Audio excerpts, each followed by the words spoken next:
Welcome back to my channel Backpacker's Notebook. In today's video, not only will I go into the details for a successful Schengen Visa application, but will also provide you with information on some key aspects which will eliminate the chances of rejection. Schengen Visa is actually your permit to enter and tour 27 European countries, including France, Spain, Italy, Switzerland, Turkey, Greece, Germany, that have officially abolished passports and other types of border control. So, to tour the most sought after parts of Europe, you must have a Schengen Visa. But before I begin discussions for a successful Schengen Visa application, I must tell you that getting Schengen Visa is not at all a difficult task if you follow the rules and be honest in your documentation. Actually, there are a lot of misleading information on the internet which makes it appear that getting the Schengen Visa is a big thing, particularly for those who do not have an experience of prior abroad traveling. I personally felt that this fear of Schengen visa rejection has been deliberately created so that you are forced to approach travel agencies. As far as what are the documents required for applying a Schengen visa, it has been clearly mentioned in the website www.schengenvisa.com/tourist-schengen-visa. This is the most authentic site where the information is very clear and not misleading. I will provide the exact URL in the description section. I will not go into the details of all the aspects as it is clearly mentioned in the above website, but will elaborate on some key things that is crucial for a successful Schengen visa application. First, for Schengen visa, you will have to apply through VFS Global, which is the world's largest visa outsourcing and technology service specialist. Even if you approach a travel company of whatever reputation it might have, they will also have to process your Schengen visa application through VFS Global only. Here you must remember that VFS Global just sees the documentation part, facilitates your biometric details, and submit the whole to the consulate which you have chosen to apply for your Schengen visa. They are not in a position to dictate or decide whether your visa application will get through or rejected. But from my personal experiences, I will say that they stress upon proper documentation from an applicant so that the application do not get rejected. In the internet, you will find thousands of negative statements about VFS Global, stating that the employees there are rude and harasses people. But the true fact is that they just ensures you submit proper document so that the visa application don't get rejected by the respective consulate. Secondly, be very clear that your Schengen visa application has to be through the country of your maximum night stay. In my case, there are 3 days in each of France and Switzerland and 4 days in Italy. So my Schengen visa application was through Italy. In spite of the fact that my entry into the Schengen country is through France. There are various misleading information about this. You will find that some will say that your Schengen visa application has to be through the country through which you are entering Schengen area. But that is not at all true. Third aspect, you should plan well in advance and apply for a visa application date more or less 2.5 months prior to your travel date. Remember to have at least 15 days in hand to have your documents ready before you go to your chosen VFS Global Center.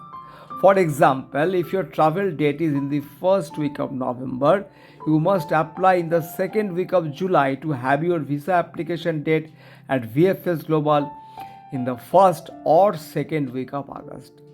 I am saying this because even if your visa application gets rejected, you have an adequate time to reapply after knowing the grounds of rejection and taking proper correcting steps. Fourth point is that you must submit honest and clear document of your accommodation at various places. The accommodation proof must have clear mention of dates, address, phone number, and mail ID. Please don't do anything which might testify as false. In this regard, my suggestion will be to opt for Airbnb. This will help you in saving a decent amount of money without compromising with the quality of accommodation, and adding to it, you have the comfort of home where you can cook your breakfast and even dinner or lunch, thereby saving a lot of money. Fifth very important aspect is tour itinerary. Your tour itinerary must be as exhaustive as possible. It should include the flight details of entering and leaving the Schengen area, accommodation details, train details, and your sightseeing plans as well.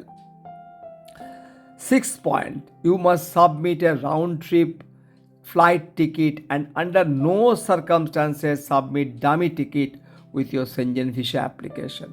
Dummy ticket are a clear no-no if you are a first-time traveler traveling on your own. Please do not take chances under anyone's word and lose money. Original flight tickets must have clear mention of dates and flight numbers, specifying entry and exit from the Schengen area. Seventh point, which is very important and is nowhere mentioned, and which I have gathered from my own experiences, is that you must submit documents to show how you will travel from one country to another within Schengen area. Let me explain to you giving an example. Suppose you enter Schengen area through Spain, and after spending 2 days in Spain, you in your travel itinerary has written that you will be moving to Lucerne and spend next 3 days there. In that case, you must submit documents which prove how you will move. Mere writing in itinerary that I will go to Lucerne in Switzerland from Barcelona in Spain will not do.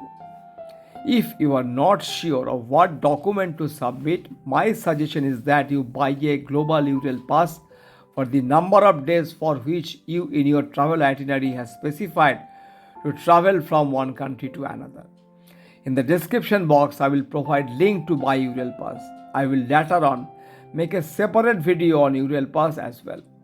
As of now, the best part of the URL pass is that it allows you boarding in almost all the trains in Europe, and you can cancel it even just 24 hours before your travel date, and you will get a full refund if you have not activated it. Eighth important aspect is evidence of employment status. If you are employed, you must submit a no objection letter from your employer, which should clearly mention your designation, your tenure of employment in the company, dates of permitted leave, stating that they do not have objection for your Europe tour. However, if you are self-employed, you must submit a copy of your business license, company's bank statement of the latest 6 months, and income tax return acknowledgement received for the last 3 years. For students, proof of enrollment, identity card, fee receipt, and no objection letter from the university is the best thing to have. But if a student is going with his family and any one of the parent is sponsoring the tour, then the NOC from the university is not so essential. Ninth important aspect is proof of financial means. You must submit evidences that shows you have enough money to support yourself, and if you are the head of the family taking your wife, children or parent with you, you might be asked to give an undertaking that you are sponsoring their travel. For this, your last 6-month bank statement will come very handy. It must show that you have enough money to spend an average of approximately 5,000 INR per day for one traveler, excluding your lodging and traveling. But be very careful, the bank account statement must not depict that you have suddenly pumped in huge money in the account in last 6 months. Remember that the bank account statement must be sealed and duly signed by the branch manager, mentioning his name and contact number as well. If you are a salaried person, you must include your last 6 months salary slip. Your personal IT return for the last 3 years is a must, irrespective of whether you are a salaried person or a businessman. A net worth certificate from a certified chartered accountant with his seal and registration number will prove handy to establish your financial stability. Procuring one is not at all difficult. Now comes the all important cover letter. A cover letter must specify who you are, which countries you plan to visit, why you intend to visit. Mention the names and passport number of all those who are going with you on the tour.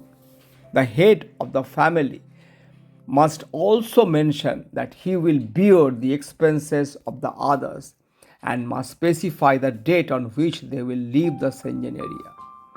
Apart from this, the documents required include travel insurance for all, which you can buy on your own from several sites.